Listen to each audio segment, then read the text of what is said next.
Greetings everyone and welcome to the 35th edition of Cinema Effect. I'm Zach and I'm joined by my fellow Hans Zimmer appreciator Jaden. G'day. And what should I do today? I don't know. JC again? I did that last week. Whatever. Fitzy, aka Liam. Hey.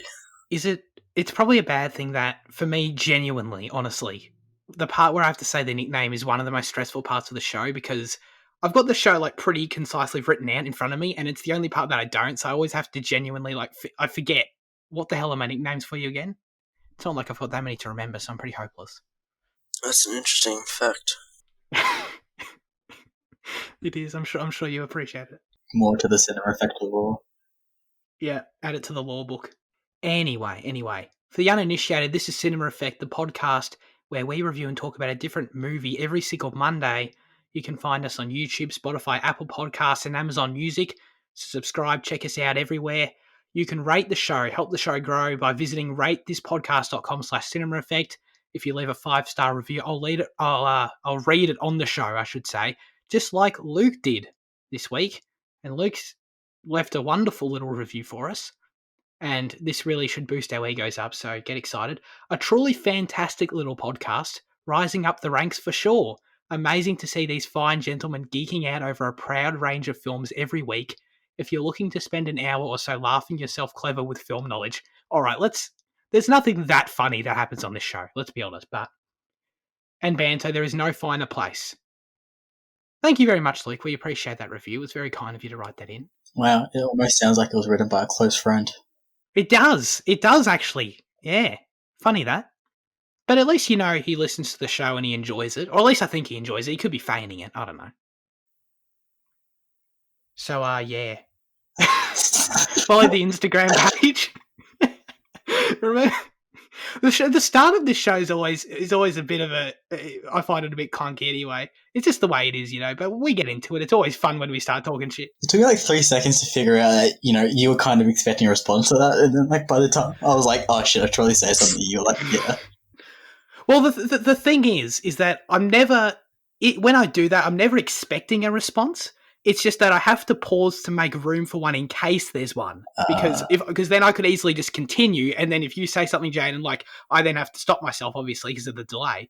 So it's just a situation of I'm leaving room in case you decide to respond, and if you don't, then I continue. But then that makes it awkward for us, when it's not edited, Yeah. Oh my god. Anyway. What the hell else have I got to say in this part?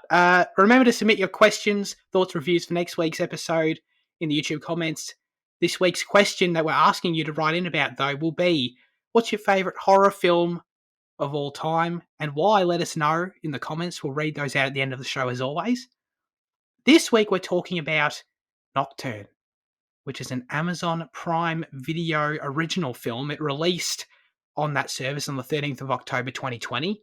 It was directed by, Zoo Quirk, I guess. Sure. Mm-hmm. Genre of horror. Synopsis is that it's an incredibly gifted pianist. I love that word. It's a great word.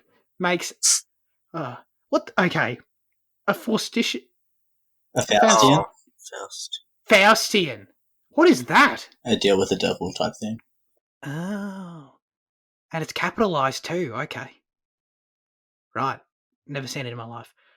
A Faustian bargain to overtake her older sister at a prestigious institution for classical musicians. Alright guys, how do we feel about Nocturne? It was an interesting film, I guess. Do you wanna start, Jaden? Yeah. I mean, I'm a sucker for shit like this, the kind of the neon palette and the brooding atmosphere and the score that's not too prevalent but used to affect well and, all that shit. So, I mean, I gobbled this up and I enjoyed it, but I recognize that sure, probably not the consensus that's going to be reflected by you guys. Yeah, I don't know. I didn't dislike it. I thought it was fine. I was never bored by the movie. So that's a major plus. It's got a very concise runtime, 90 minutes long, you're in, you're out. Pretty straightforward story, Didn't blow me away or anything, but yeah, it was fine. It's not going to make any lists for me, but, I didn't mind it. How about you, Fitzy? Yeah, pretty much the same. I guess it was. Yeah, it was good. It was pretty well made. Um, I thought the acting sometimes a bit dodgy, but Yeah. um, I thought the music, the actual rivalry was good, but I don't know about the horror elements. I thought that whenever it kind of went to that, it was less interesting than the actual main story. But it kind of reminded me of how they did Hereditary in a way. But no, I thought it was good overall. As someone who wants to see Hereditary, is that a like a compliment? Because this didn't blow me away or anything. How is it similar to Hereditary? It just reminded me of it how like in Hereditary, it's kind of there are little things that are kind of placed in there that kind of link back to. It's not like in your face, you know. It's kind of smaller, and the horror is more in the drama of the family, I guess. Oh, okay, I don't sure. know. It's not a direct link, but Yeah, yeah. I mean, I think I agree with you. It sounds like one of your weird hang-ups about the movie was the horror stuff, and I'm with you. The horror elements were just they were strange to me. I felt like this movie didn't really know what it wanted to be Mm. in terms of genre wise. Like it is a horror, I guess, by definition, and it's got a lot of actually, I don't want to say a lot of. It's got horror scenes, I guess, but it's never feels fleshed out enough or I don't know, consistent in quality enough for me to feel like, oh yeah, that was a horror movie. It felt like a character drama with vague horror elements, I guess. Well, when I went to click on it, like Amazon doesn't define it as a horror; they define it as like suspense, and like that was the first thing that kind of hit me. Oh, I was okay. like, that's a bit interesting. Like, how far are they going to lean into this? And I mean, I guess like after watching the movie, I think suspense makes much more is a better just genre grouping for it than horror is. I mean, yeah, I mean, I've never heard a movie be classified in the genre of suspense, but Really, I mean, like suspense yeah, it's a good thriller type point. of thing. Suspense is better than horror for sure about for this movie. Yeah, I agree with you. Well, I guess we should tackle the horror elements head on. The horror elements are really all in relation to. I guess they're somewhat psychological towards the end, but they're really all in relation to the premise. I guess the setup of the movie, which is the fact at this fancy is it an art school in general or is it just a music school? I don't know. I think it's arts school.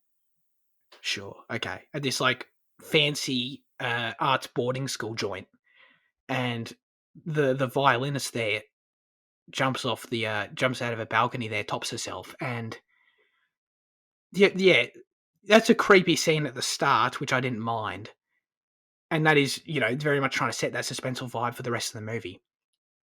But for the rest of the movie, you're right. It's this rivalry between the sisters, which I liked, with this injection of remember Moira, which is the chick who killed herself. Remember her, and she's got her diary, and for some reason, or her exercise book, or I don't know, whatever you want to call it, and it's got like it predicts the future, I guess, and it's got like a prophecy for whoever holds it or something. It's just kind of it's a bit out of nowhere, and even in the end, I didn't really understand why that shit mattered to the story at all. right.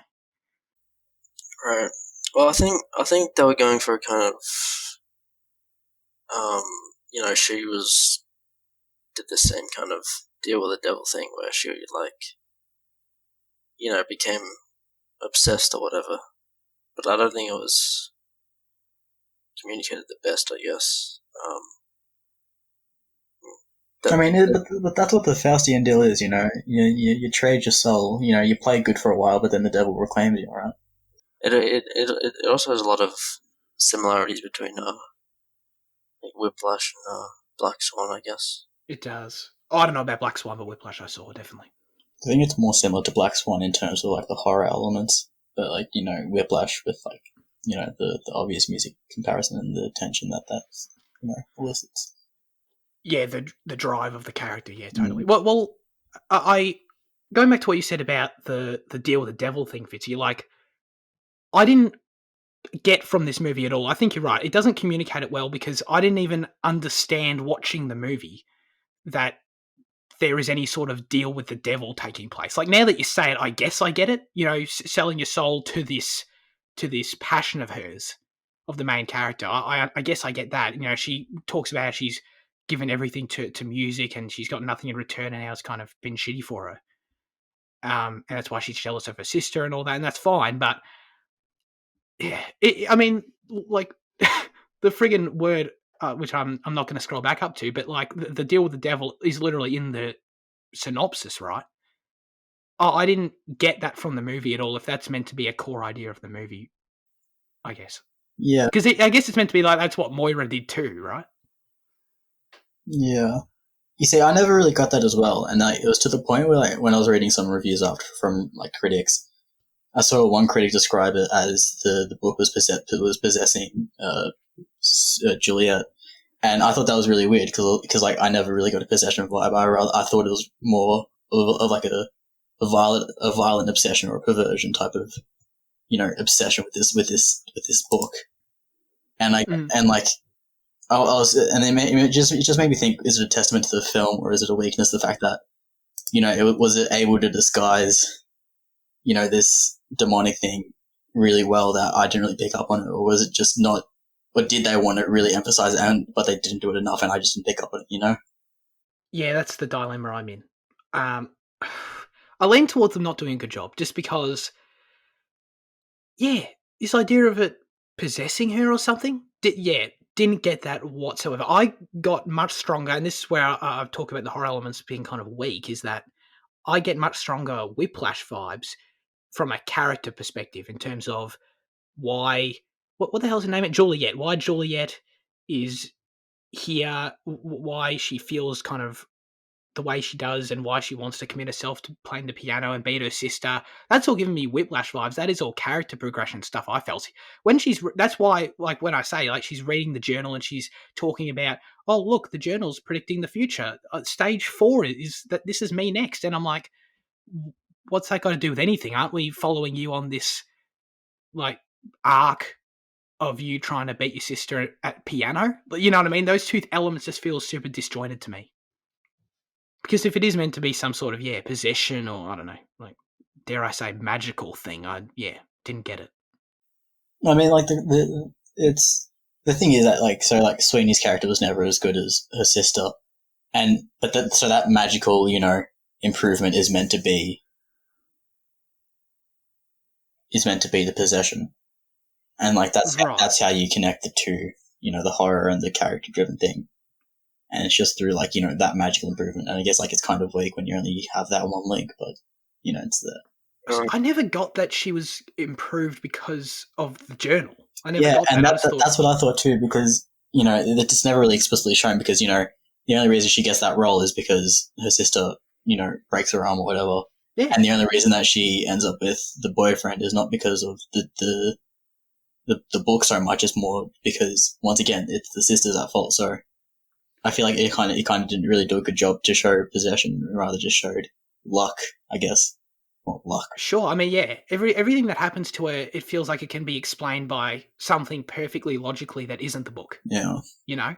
And because they make it clear that she's very good at piano, regardless. She's just not quite as good as her sister. So when she gets up there and she gets into the I think the teacher's name's Henry, when she gets into his class, and, she's clearly on the rise in terms of her skill. I just kind of took that as, oh, now her sister's out of the picture. She's always been really good anyway. Now she's just fully driven. The devil. She was playing like the devil's in the room. So I guess that, that line, yeah. I guess that is meant to be some sort of implication there, isn't it? Yeah. Never thought of that. Back to the horror thing. I don't like the main problem that I had with it was the images in the book. Like I couldn't follow what was happening from the images in the book to the real thing. You know? No. Like No, I I don't think it was like specifically laid out that well. Yeah, I agree. Yeah. That's kind of why it made me think of Hereditary in a way, because I think I can't really remember, but like I think there are specific elements of Hereditary that are planted within the like mythological lore that are really like put into the story really well. But I just but yeah, that's why I think the horror thing is kind of weak because it doesn't just because of not making that connection that well, I guess. Sure.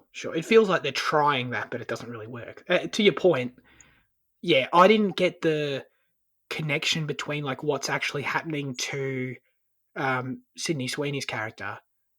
I didn't get that connection of like, oh, this happening to her right now is image number 4 or stage number 5 in the journal or whatever, Right. until the movie explicitly showed me. Until like I think it happens in the third act sometime where it's like, oh, she has the epiphany, and it's like they just quickly like cut together like, here's the picture, here's the moment, here's the picture, here's the moment. I'm like, oh, okay. Now that you're showing me, I get it. But Doesn't she yeah, realize the pill taking earlier on? Like when she first takes those 3 pills, and then she looks at the journal next, and she sees that they're holding the 3. Doesn't she pick up on that really early? But it doesn't really confirm. It's not until later, when like a few more events have happened, that she's kind of cemented in that. that sounds right. Yeah, because she does have the conversation with the boyfriend dude about being concerned about that before like they all come to fruition yet. So Yeah. she has she has stages of confirmation of what's actually going on for her. It's just as the audience, I was a bit. It didn't feel super well planned out, and it didn't really feel earned when that shit happened. I wasn't like, oh my god, the journal thing's happening right now, until the movie just said it for me. Mm. Which one of you guys mentioned the acting at the start? Wow. Okay. How'd you feel about it, Fitzy? For me, the boyfriend wasn't terrific. Yeah, that's who I was thinking of specifically. Okay. Really? I wasn't entirely convinced by Sweeney or the instructor either. Really. Oh, really? Okay. Yeah. I think the only one that I actually liked was Vivian. I think she was the only performance that I was actually convinced by. She was good. She was good. I liked Sydney Sweeney as well a lot. Yeah, I feel like if her performance wasn't as strong as it was for me, the movie would be even worse, because yeah, she really is the anchor of the entire thing. And when she talks about having missed out on her teenage years, the way she delivers those lines, I felt that. I thought that was quite convincing. What didn't you like about her, Jane? I think it was more when they talked about like the musical jargon, and like it was meant to sound passion, and it was meant to sound really like important to her, but it just felt like jargon. It just felt like just words they're throwing in there to make it sound a bit more intelligent, but it wasn't.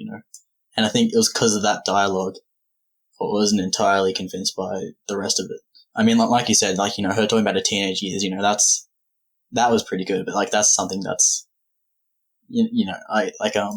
I think it's when it comes to like more, it's different parts of the script work well for it and others didn't. Sure, yeah. I can see that when actors are given lines that aren't quite convincing. Yeah, you sometimes find it hard to buy into. How did you feel about Max though, who's the boyfriend guy? I didn't really take issue with him. I thought it was like he was fine. Sure, I didn't think he was bad. I just think when he was acting alongside the other two, the two sisters, yeah, it was. I felt like he couldn't really hold his own, and he kind of lacked a lot of screen presence there. I think that just comes with experience, because I'm pretty sure like checking out his, like his other credits, I don't think he has much compared to Sweeney and Eisman, who've been in quite a few things. Yeah, I suppose. Yeah, I assume that's all it is. Yeah, and the teacher. Yeah, he was okay. Yeah, I didn't mind him as much. That was another. Like he was okay, but like I wanted a lot more from him. Because like especially like before he became a teacher, it kind of seemed like he was gonna like he was important, I guess, but like I was expecting so much more, and I guess that was my own fault for expecting a lot more than what it was. But like like once again he was fine, but I was kind of like a bit underwhelmed. Yeah, I feel that. Well, the conversation they have when they're at his house, I thought that was a good scene. I liked that scene a lot. So yeah, I can. Yeah, when you say that, I can see more potential for him as a character, like from that. Yeah, I really like that conversation at the house because I was thinking that during the movie because like in music there are such huge like skill differences that you can't just learn overnight or just become better than someone. And with talent as well in music, it's like some people are so far away from others. And I was worried that the movie was just gonna go with this kind of like, if you try your hardest, you'll succeed. If you try your hardest, you'll just beat everyone, like Sweeney's character, or whatever. But like in music, it's a bit different, or in some places that's a bit different, and they kind of go into that at the end when there are no chances for her to get into whatever. Juliet, there are no like scouts, and yeah, that's right. They beat her sister because her sister's just better. Yeah. That's a pretty depressing sort of narrative, isn't it? Narrative beat, but I like it though. I don't know. Yeah, that element of the movie works for me. I think it's why I like Whiplash so much too, actually. Even though that kind of has a different outcome. But should I do the score or the ending? Which one should we do first? They're like the two. Score. Sure. How did you feel about the score then? I quite liked it. I think because it was rather alternative to like what your typical music film score would be, and I had to look at like the artist behind it, and like she does produce like like I can't think like odd music, I guess I'll say, because I just can't think of anything else now. But I think it works well for the movie. I mean, like those, what would you call it? Like those screams, not screams, Yeah. like that crop up every now and then, and the way that it comes in when like whenever she's having like those visions of the lights and shit. I think it's quite effective in the film. I like the score generally. I can't remember it that well, but I hated those fucking screams. Really? So did I. They just, I hated how often they came in. They sounded like the thing from The Witcher, but just like demented. They totally did, dude. That's the greatest comparison ever. They sound like they took the Witcher quest completion sound and turned it up to like times the volume by 3 and made it sound like it was decaying. It reminds me of like the Ghost in the Shell score, because it has like a similar like sound like the Scream does. Oh, does it? Yeah. I don't know if I hated it from like an actual, artistic point of view. I thought it was quite unique and definitely stood out. It was memorable. It was probably the most memorable part of the movie to me. They were so abrupt and they were so loud. Were they loud for you guys? I was wearing headphones. I had to freaking keep turning my freaking headphones down. I was having a stroke. Yeah, I had a stroke from music. Oh, God, it bloody blew my ears out. I swear to God. So, I mean, yeah, I don't know if I hated the experience of listening to it, I guess is what I'm saying, but I like it as a standout factor in this movie, where this movie does, like we've kind of already talked about, does sort of let down in a few areas. At least the score's memorable, and I appreciate it for that. So yeah, should we talk about the ending? That's it's kind of the culmination of the film's horror elements. So I'm confused by the ending. So I think I have an interpretation of it, but my interpretation of it is shit in terms of like what it means for the story. I think, but like it's all very out there, and it's kind of the culmination of that. We see the orange lights throughout the entire movie appear to Jules, and like she sees them all over the place. She's freaked out by them, and she's kind of, I guess, we're meant by these two realities, I suppose. One where she pussies out of her piano performance and jumps off the building, and is impaled on a statue, which was quite a visual, and another where she succeeds at doing that. At the performance, and everyone thinks it's the best performance ever, or whatever. I don't know. Before we go in depth, like, what were our feelings to it? Were we confused? Did we like it?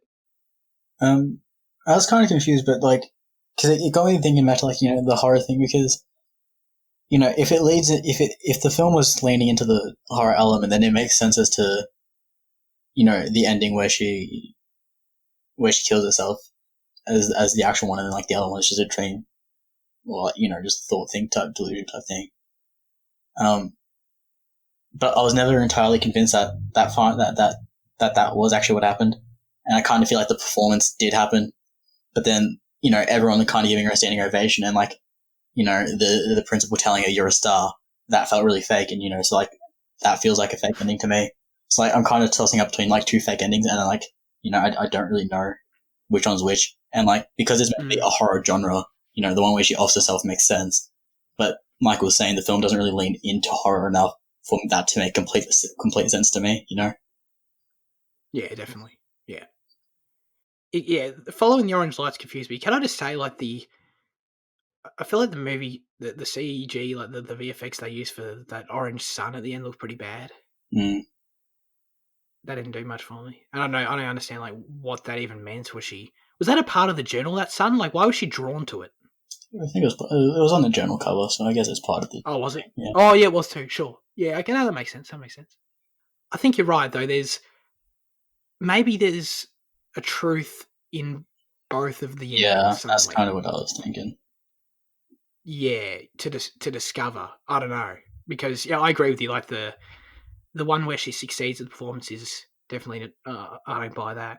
The one where she offs herself, like the actual visual of her like impaled on the statue, and then the last shot of the movie with everyone walking around her, like that's clearly not real either. That's like metaphorical on some level of her just being sort of forgotten by everyone around her.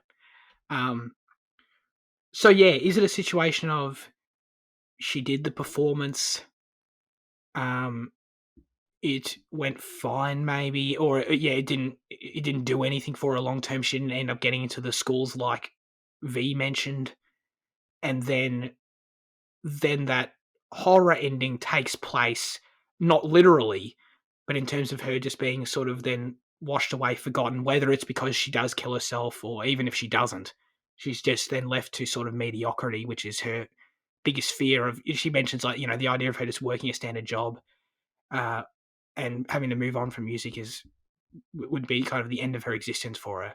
So whether it's that or she actually does kill herself, that sort of is a possibility. Yeah, I don't know what to make of it either. I was going to say her killing herself rounds up the story with the fact that what was the other one's name? Marianne killed herself at the start. So like once again that kind of does make sense, and like I'm still left tossing up the two. I mean, I feel like it can be argued. Like the core theme of the movie is clearly, like ambition and personal satisfaction in dedicating such a large part of your life and your time towards something and trying to succeed in that thing. And because I think there's a conversation like literally in the first scene in the movie where they have, oh, not the first scene, but the first scene with the main character in it, where they have guests over at the family house, and they mention something like, oh, this guy went to this art school or went to this famous school or something, and now he's a teacher doing something sort of, and the movie presents it as like this guy had potential to succeed big time and he's now just left doing a sort of average job or something, and kind of challenging that and thinking the perspective is presented that's okay. There's nothing wrong with being a burger flipper or whatever, I think is a line in the movie. There's nothing wrong with being a teacher or being whatever. But for Jules, it just isn't enough. It kind of drives her mad. So in that way, maybe it doesn't really matter if she does kill herself or not. The fact that she failed in that piano performance is kind of the death of her either way. So that's an interpretation. I don't know. But I mean, before she goes on, V says to her that there are no, like, Juliet scouts in the audience. yeah. So she can't really get into the school anyway that she wants to go to. Yeah, that's totally true. So do you just mean that, like, does that play into the idea that the fact that V is better the entire time, and the fact that the movie is sort of about Jules having to deal with that, is that she's kind of just doomed from the start then? Well, like, even if Jules is better or delivers a good performance at the end, like V says, that it won't really matter because she can't get in. Sure. So I guess in that way, the ending is sort of just this journey to this performance was irrelevant, and she's kind of she's going to be forgotten by everyone around her regardless. Maybe it's just her like losing her sense of reality as well, because like even if even if they do applaud her at the end and she does a great performance, it doesn't matter. So she's just lost it, I guess. If the literal ending of the movie doesn't really feel like the literal ending is ever presented to us. So in that way, if the feeling that the audience is left on is meant to be that final shot, which is very much look at the excruciating state because she's still alive, impaled on that thing. Look at the excruciating state that she's left in as we pan out and see everyone ignore her and forget her.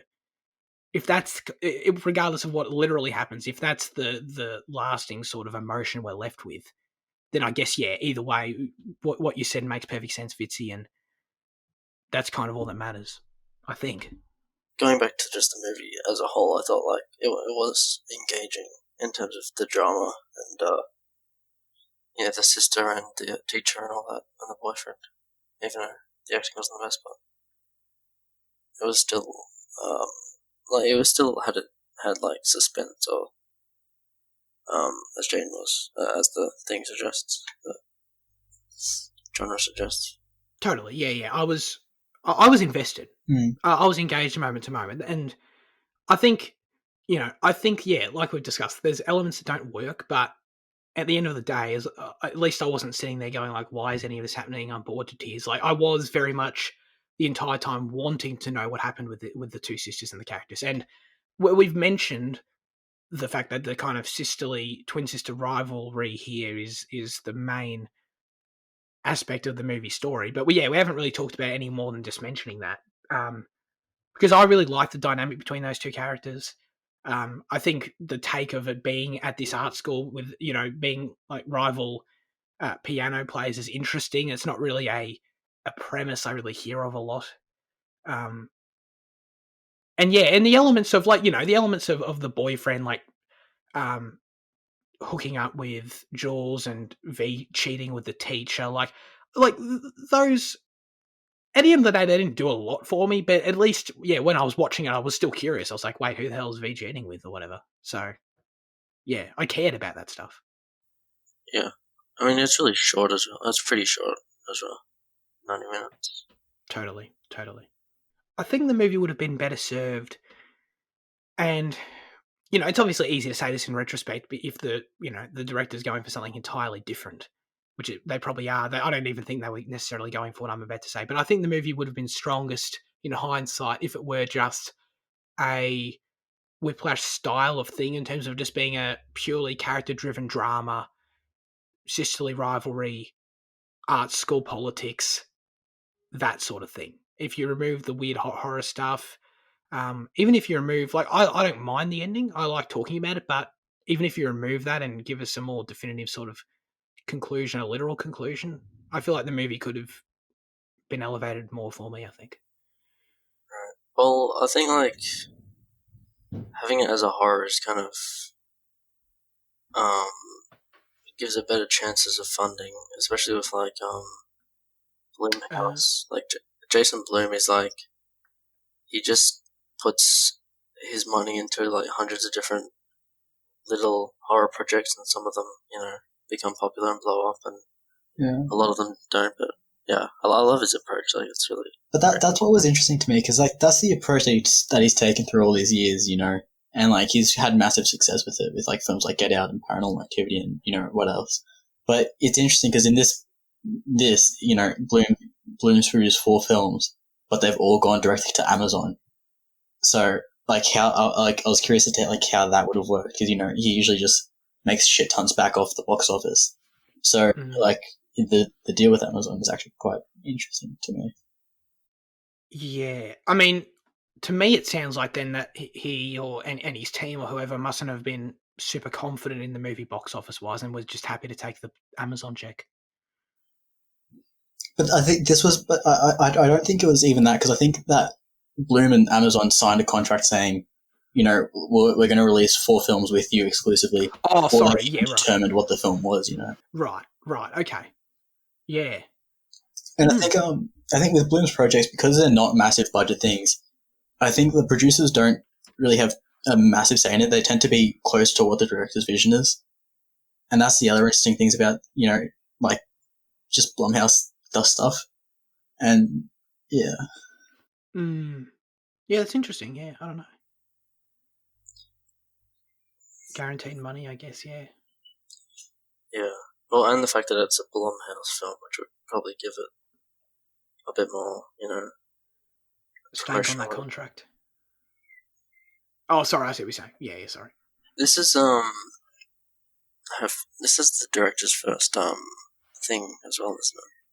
Yeah. I saw that, yeah. I think she's made 3 like well regarded short films prior to this, so that's probably how she landed there. Yeah. I mean, yeah, she's clearly competent. Like, I think the movie's well shot, Yeah. generally. Yeah. I wouldn't say there was a ton of shit that really stood out, other than I did actually really like the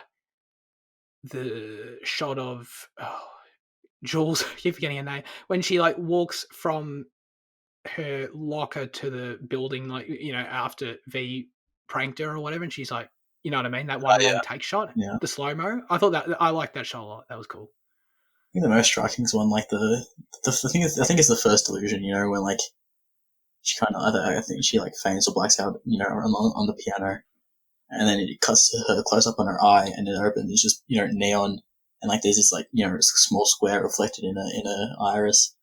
It's just a really, really striking image. Oh god, I can't even remember that at all. No, like when she walks down the hallway of pictures, and like it's all like neon and shit. Like the same hallway that Moira's in at the start or whatever? Yeah. But instead this time it's more of a dream type thing. Nah. What about that shot of half decapitated Moira though? Was that the only like jump scare horror kind of thing? I think so. It was really at the start when they were on the ride there, they kind of did a small jump scare with the car and just the sudden cut to that and like the loud noise of the car. And when that happened, I kind of groaned and thought, oh, it's gonna be one of these where it kind of just plays on the jump scares every 5 minutes. I was shocked to see that, like, like it was actually rather minimal, and like that one with Moira is like one of few, I guess.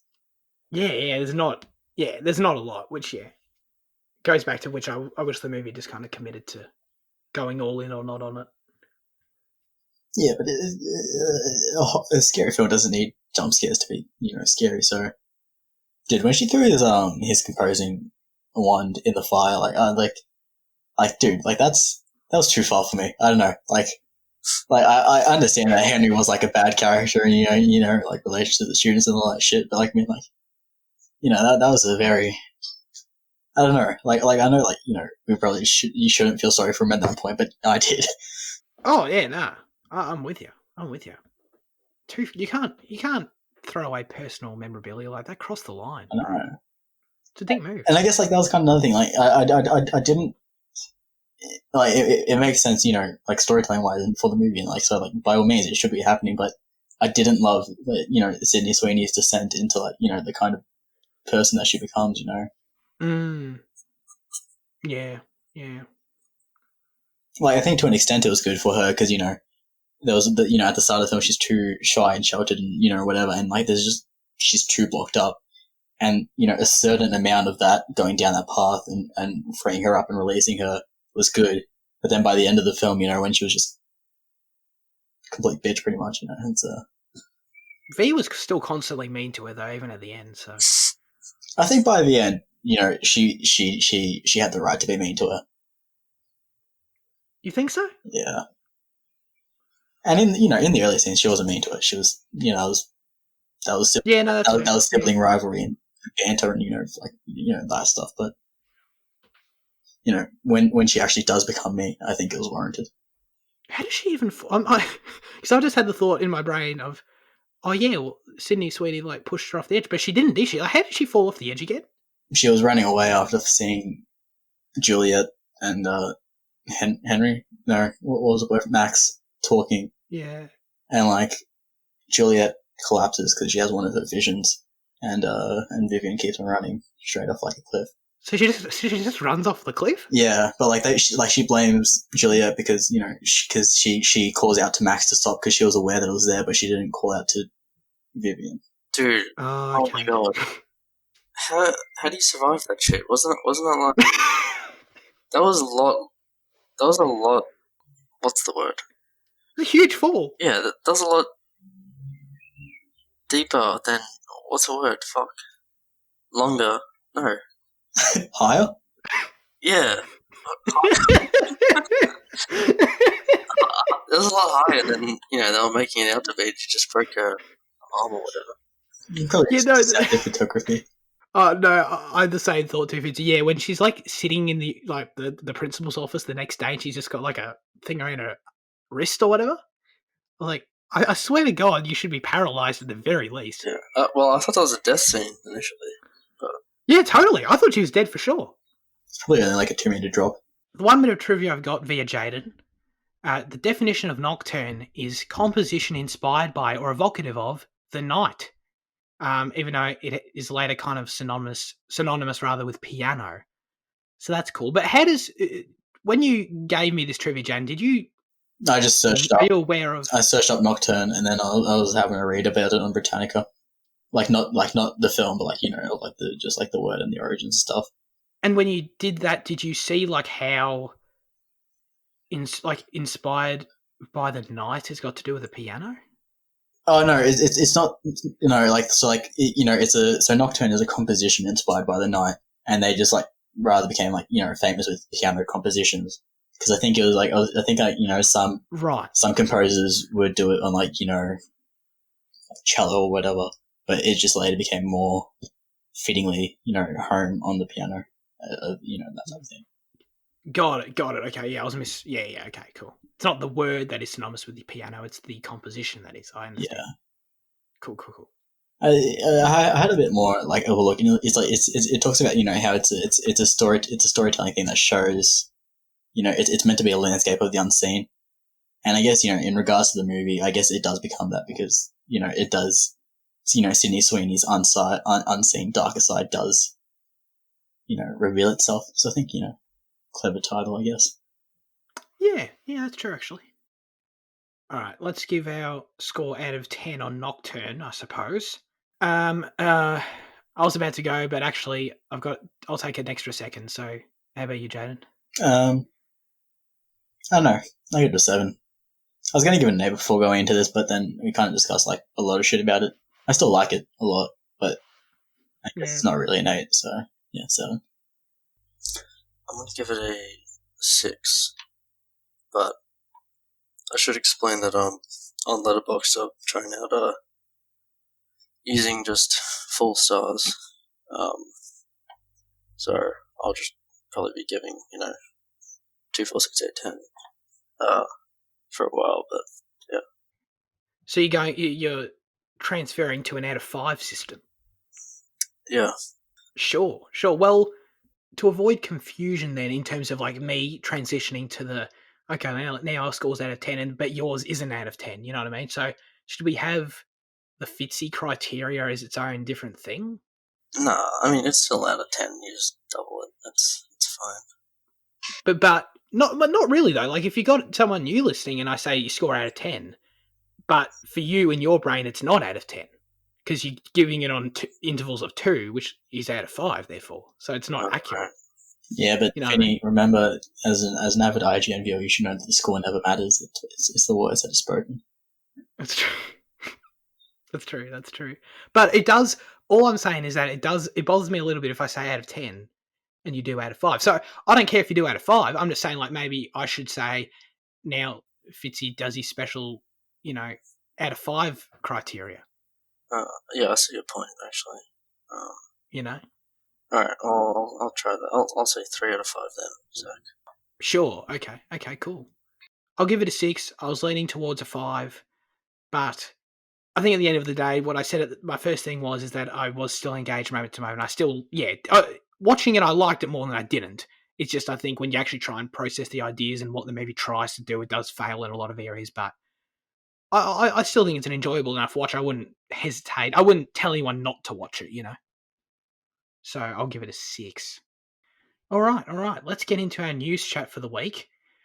First of all, we've got some breaking news this morning, I suppose. Johnny Depp is out of the Fantastic Beasts franchise, and he's been officially booted by Warner Brothers. Yeah. Both parties released a statement. According to Warner Brothers, he stepped down, didn't he? But we all know that's bullshit. Oh, well, no. Well, Johnny was very transparent in his statement. He said that he literally said Warner Brothers has asked me to resign, and I've accepted, and I've done it. Oh, really? Because he said that. Yeah. So the wording that I was reading on other shit was a bit different then.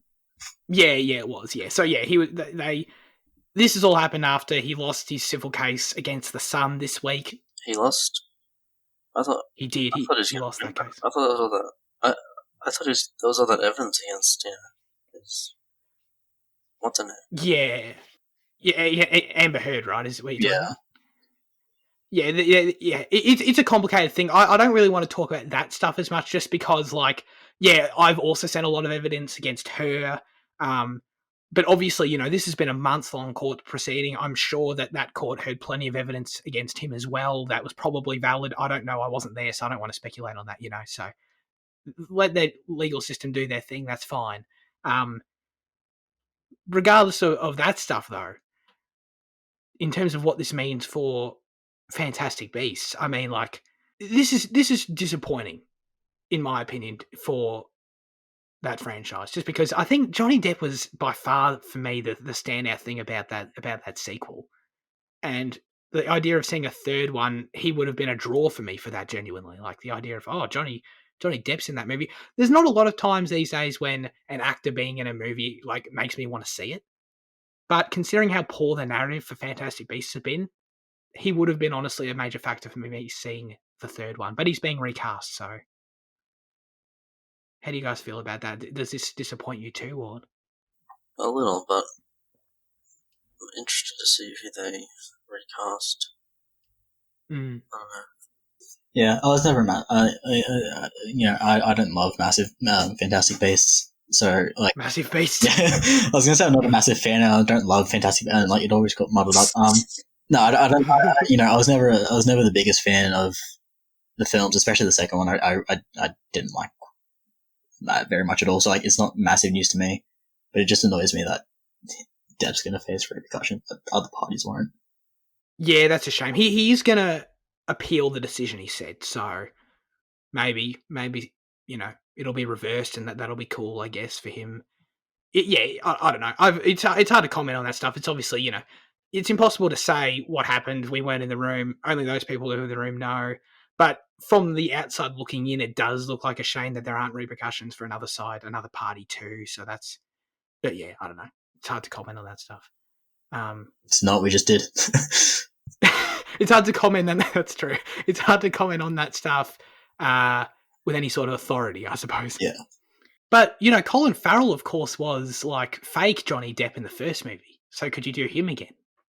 I like Colin Farrell, but that would be weird. It would be weird. There'd have to be some bullshit magic reason for that, Too much polyjuice version. Sure. Yeah, I don't know. Obviously, this could turn out fine. I'm skeptical. I really liked Depp's performance in that second movie. Dumbledore was also recast, obviously under different circumstances. What, but really? I then ended up really liking the new Dumbledore, so who knows? Wait, was Dumbledore recast? Well, Richard Harris in the first two films, and then Michael Gambon in the... Oh, sorry, you're talking about the original... Oh, sorry, I thought you were talking about... Sorry, yeah, no. Yeah. I was like, what the fuck? I was like, fuck. Jude Law's out, no. So who knows? We might like it. But probably not. I think Gambon replacing Harris was really great for this. Obviously it was really sad, but I think it was great for the series because Gambon's Dumbledore was a lot darker than what Harris was. And so, Harris made sense for the first two films when they were kind of light and happy and fluffy. But then as the series gets to get darker and darker, I think Gambon really, I think he did a really fantastic job as that, in that role. 100%. It's a weird example of, unfortunate circumstances, in my opinion, working out better for the series. Mm. Because, I couldn't imagine Richard Harris and maybe he had it in him, and it's only because of my perception of the first two movies. But I can't imagine him, doing what he does in Half-Blood Prince. Yeah. No. Like in the fire just coming out with all the little Voldemorts and shit. It's like Yeah. Zac Efron is doing a Stan original film, which, I mean, Jan, you were excited about this. I was excited at hearing this as well. Like Stan original films, I've now seen 2 of them. I think there are only 2, unless I'm mistaken. There's another one I've forgotten. But, hit or miss for me, I'll say that. But Australian productions, government-funded productions, that's always cool stuff to see. Zac Efron getting involved. a massive name, which is going to be good for the film. Totally. Good for the film, good for Stan, good for the... And as a result, good for the local film industry, I would assume. Well, good for him getting involved. How's it released internationally? Is it? Do they just get like an independent release, or is it, because I know like Relic was shipped to America, but I don't think it was on a subscription service. I think it was just like a cinema release. Well, Relic got a lot of attention from what I could see, which was good to see. Internationally, would it have been just like a rent situation on Amazon? Do you think? Yeah, I don't know. I don't think it was theatrically released. I could be wrong. No, I know it was because I'm pretty on. Oh, okay. Because I know like Bella Heathcote put some stuff on Instagram about like some releases overseas and shit. Right. Cool. Okay. But yeah, Zac Efron, trying to be an Aussie now. I respect that. There's nothing wrong with that. So isn't Matt Damon trying to be an Aussie too? He is moving down here, isn't he? Yeah. He's got a house in Byron Bay for sure. I think. Epic. For sure, I think. Yeah. Let's all head down Matt's house on the weekend and we'll interview him. Oh, yeah. Yeah, absolutely. Chris Hemsworth is neighbour, I think, so we'll pop over there too. Ask him about Taika and what he's doing, get his number. Maybe that's the path of getting Taika on the show. There's no way you just go to New Zealand, yeah. Just talk to any Kiwi and just say it's Taika. Yeah. No difference. Yeah. None. That's all I got for news chat. So, what were our highlights of the week? Fitzy, what have you been watching? I think Underwater, which is a film that is it's super lowly rated in terms of IMDb and Letterboxd and all that. Okay. It's a 2020 film. Basically, just a survival kind of thing where they're all trapped deep underwater and wow. It's and water's the system's crashing in itself, and there's creatures outside. Basically, they just have to survive. But the cinematography is really well done, and the creature design. There's they're mainly smaller creatures, but they all there's this one bigger creature who's the big boss or whatever, and he is it's like a Lovecraftian or whatever creature, like a big tentacle kind of thing. It's just awesome. But yeah, I think it is really underrated. It was really fun. Yeah. Cool. I have heard about this movie. Is it on a streaming service? I watched it on Foxtel. Oh, sure. Okay. Very cool. Is it short? Because from everything you described, that could be the ultimate factor here for me. Yeah, that was one of the things I really liked about it, because it was kind of... It was short, and and it started... The actual movie, the tension or drama or whatever, it started 2 minutes in, literally, the base starts collapsing after, 3 minutes or so. Wow. Yeah, cool. So, cool. I really appreciate it. That sounds pretty sick. How about you, Jaden? I think I'll talk about this Get Juked, which is on Amazon Prime as well. It's about these 4 kids, and they're doing the Duke of Edinburgh Award, which is some nature shit that helps kids get into unis because it looks good on their certificates. And it's basically about just these 4 kids, and they're off to do it. And shit goes down. They start getting hunted by the actual Duke, and it's a comedy, and it's meant to it's quite funny. Not a lot of the jokes land, but it is quite good. It's kind of reminiscent of like Attack the Block. But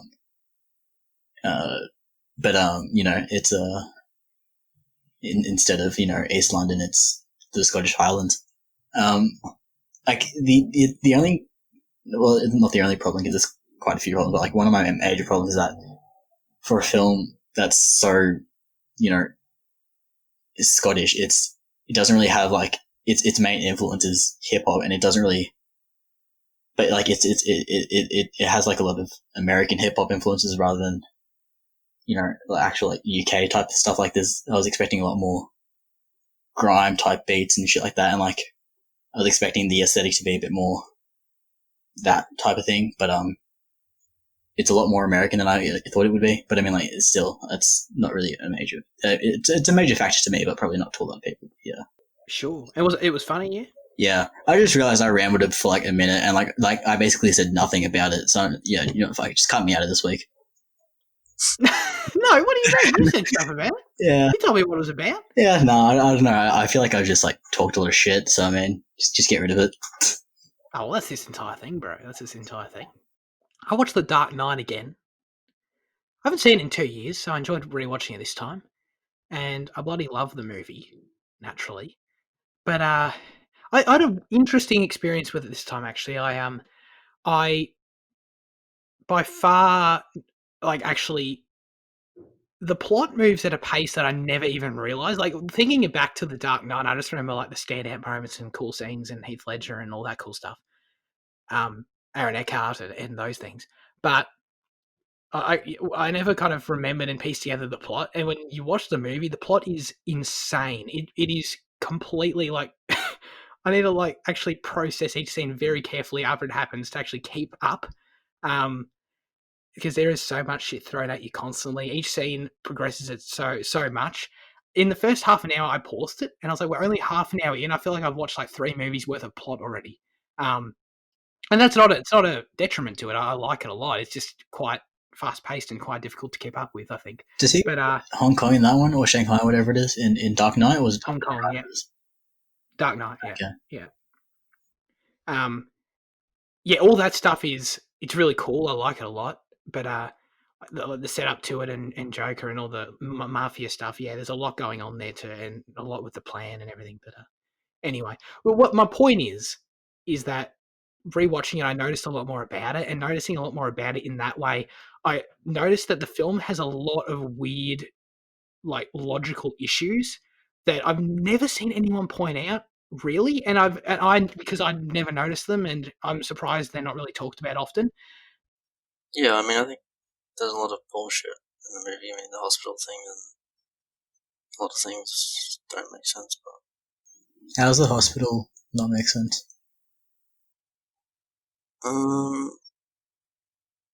Like, how does he get on the bus at the end and like no one notices him? And how does he plan all the? I don't know. No, yeah, you're on the right track of what I'm thinking. I'm glad that you had this there. There is a lot of bullshit in the movie. That's the best way to say it. Yeah, because the Joker just turns up in the hospital. Like, we get there, and it's the cool scene where the police officer's walking into the room, and he turns around and shoots him, and he pulls down his mask, and he's the Joker, and it's like, oh, that's a cool scene. But it makes zero sense of how the hell he got in there, like, in that costume undetected. You know what I mean? Well, you assume he goes into normal clothes, then changes in a cupboard or some shit. No, but he's got his makeup on. Are you saying he applies his makeup in there? Yeah. I get it's possible, but that's my thing though. Is that sure, like, it's not that it doesn't make sense. Like, you can very much just say he just puts his makeup on. That's fine, but the movie just kind of leaves you in to fill these blanks because it moves so fast. Another example. Oh god, this was it. Thank Christ. Is when the awesome scene where Heath Ledger walks in on the fundraiser and good evening, ladies and gentlemen, harasses everyone. Oh, yeah. Batman comes in. And he says, and he's holding Rachel, let her go, poor choice of words. Love all that shit. Love all that shit. Batman dives after her. But then we just move on, and Joker was just still standing up there in the fundraiser. And we move on to the next day, and the Joker's already, like, doing something else, like he's already killed other people or something. And we're like, so what did the Joker do? Harvey Dent was still in the room. Like, he was still in a cupboard somewhere. So, like, wouldn't he have invested? Like, wouldn't he have searched more? You know what I mean? The movie just moves on. Yeah. The fact that Batman just walks in there is kind of makes me laugh as well. 'Cause he just kind of appears. He does just kind of appear. That's true. The other weird thing I noticed this time, I'm only going on the negatives because I think the movie's amazing, and I think this stuff is easily overlooked because of how strong the characters are, how strong the script is, how strong it is thematically, and all those things. But I just also want to point out that the whole third act MacGuffin's not the right word. The whole the plot device of how Batman can now use the cellular towers of everyone's mobile devices to, you know, look through his goggles and see shit is such bullshit, like superhero movie stuff, that where when people talk about The Dark Knight as being such a grounded movie, it's weird that that's in there and people seem to forget about it because I don't understand how that works scientifically. The movie doesn't really try and explain how that works scientifically, and it kind of provides for some really bad action. When one of my least favorite scenes in the movie is when Batman fights Joker at the end. And like Joker, he sets off a flashbang or something, or like an EMP or something, and Batman's blinded, and he can't see because he's still got the like X-ray vision shit on his goggles. But I kept thinking, can't you just turn them off now? You know what I mean? Because he turns them off like a minute later anyway. I'm sorry, I rambled about nitpicking The Dark Knight because I feel like no one else really does it, so I wanted to take advantage and do it. But take my word for it when I say amazing movie. I'm going to say something very controversial yet brave. Yeah, brave. Okay. Batman Begins is it's the best one in the trilogy. It's got the best style, and it makes the most sense, and it's the best philosophical one, and it's just the best. I'm not going to challenge that at all. So I'm right. I think it's tricky. It's tricky because I know I gave Batman Begins a lower score than The Dark Knight this time, but that was only because Batman Begins issues when I rewatched it stood out to me more than The Dark Knight. The nitpicking I just did was definitely nitpicking, whereas Batman Begins had more legitimate issues for me. But when I say more, I mean like 2. So what I'm saying is I love both of them, and I totally understand loving any one of them as the favourite. Now it's time to hand the show over to you, as always, with our question of the show. Last week we asked you, what did we ask him? What's your favourite gangster movie? Luke wrote in and said, my favourite gangster movie would probably be On the Waterfront. It's a classic film and one of Brando's best. Luke, can I challenge you and ask how many Brando films you've seen? Because I haven't seen many either. I'm just throwing it out there. I really shouldn't harass the only person that wrote in, should I? There is the sentimental value from year 11, as Zach and Jaden would know, truly a classic. I also don't like that Luke's out here exposing how young we are. I thought we're trying to create the facade that we're like experienced slobs in, like, you know what I mean? We like see movies all the time. We're experienced critics. No, I think we've revealed our age a few times. Yeah, that's true. Yeah, we have, well, but not everyone. Yeah, not our actual age, but you know, like we've talked about, you know, high school quite a bit. It's not that hard to figure out. We're freshly out of it, you know. Yeah, it's not hard to figure out we're 14, so yeah, that's true. Yeah, especially to, you know, our voices. Right. Oh god. What are your choices for this? I was going to say, I was tossing between The Godfather and The Departed. I went with The Departed. I'll say Casino. Oh yeah. But I don't know. It's not fully against. Oh no, it's yeah. Do you reckon? Yeah, it is. Yeah. Yeah, I'd count it for sure. Yeah. I guess it portrays the gangster life in a very like transactional kind of way. Like everyone has their own job for everyone else. But I mean, it's not about gangsters, but as a film that is a gangster film, it is my favorite. Would be one of my favorite gangster films, just because it's so awesome, colourful. Yeah. It's also really long, and Sharon Stone and Robert De Niro argue a lot. That's the good parts. I like how even when we talk about a 90-minute film, we'll find a way to criticize another film for being way too long. It's always about length, isn't it? Yeah. Anyway, my answer is Tokyo Drifter. But I was going to say Snatch, but I've already used Snatch as an answer. But so for diversity's sake, I would say Tokyo Drift is my favorite gangster film. What the hell is that? How have I never heard of this movie? It's just a film about this Yakuza hitman who goes on the run. How old is it? 66. Oh, cool. Okay. It's really great. It's really I say that, but I know if you were to watch it, you'd hate it. Oh, really? Yeah, I reckon you would. Feel free to prove me wrong. I mean, it's only 80 odd minutes, so get behind it. But I have a feeling you wouldn't like it. I feel like someone could capture a piece of shit on film for 80 minutes and I'd like it because it was 80 minutes. Yeah. Well, you didn't like Sharknado. It's an excellent point. Never mind. Oh, well. That's it for this week's episode of Cinema Effect. Fitzy, what the hell are we watching next week? Watching Little Women by Greta Gerwig. You can find that one on Prime? Prime. It's also on Foxtel if you have that too, though. Yeah. Excellent. Well, Jane set high expectations for that. I'm expecting a 12 out of 10 movie or nothing. I mean, straight up, it is a 12 out of 10. I'm not even going to say, oh, you might not like it. It is. It's just straight up 10 out of 10. And now that I've set your expectations so high, you're going to really... Looking forward to shitting on it next week then. I might be sick next week, so we don't talk shit. Hey, yeah. Anyways, thank you guys for joining me this week. We got some new subscribers this week. We talked about this, but I'm excited about that. I don't know why they'd subscribe, but I love it. Don't get me wrong. I love that they subscribed. I'm sure you guys do too, yeah? Yeah, very happy. 3 in 1 week. That's fucking insane. I know, but we were only 40 not that long ago. Massive moves. Before I stumble over a single other word, we'll see you all next time. Please take care. Have a great week and goodbye. Bye. Bye. Bye. Bye. Bye. Bye. Bye. Bye. Bye.